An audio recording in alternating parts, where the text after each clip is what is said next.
Voilà, c'était un commentaire bien sûr de Florine Heba. On reste dans le vélo avec notre invité Florian Bailly.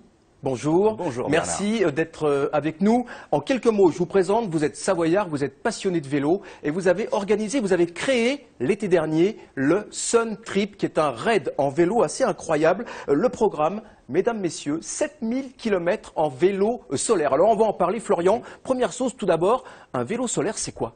Un vélo solaire, c'est important de le dire, ça reste un vélo avec des pédales et il faut pédaler, il faut faire l'effort, c'est pas une mobilette, c'est important de le préciser. Ensuite, il y a un moteur qui est placé dans la roue avant ou alors sur le pédalier ou dans la roue arrière. Ce moteur va aider à aller plus vite ou à faire moins d'efforts. C'est un peu les deux manières de pratiquer. Ensuite, il y a des batteries qui sont un peu le réservoir comme une voiture. Et le réservoir, on va le remplir avec les panneaux solaires. Vous le voyez sur les images, ouais. Les participants avaient 2 à 3 mètres carrés de panneaux solaires un peu partout autour. Ouais, ça fait des images assez étonnantes. Hein. Alors, Florian, 7000 km, vous avez envoyé une trentaine d'aventuriers sur les routes. D'abord, ils sont partis de Chambéry, ils sont allés où?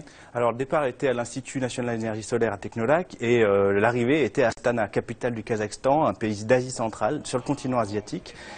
Et l'idée, c'était qu'entre les deux points, il n'y avait pas de parcours imposé. Donc chacun était libre, passer le col du Petit Saint-Bernard, de décider où ils allaient passer, par l'Italie, l'Ukraine, la Turquie, la Russie, et puis évidemment le Kazakhstan à la fin. Donc c'était un peu comme un Vendée Globe appliqué sur la Terre avec des vélos solaires. Alors, vous parlez du Kazakhstan, de la Russie, on imagine des steppes, des images, des paysages incroyables. C'est vraiment l'aventure avec un grand A.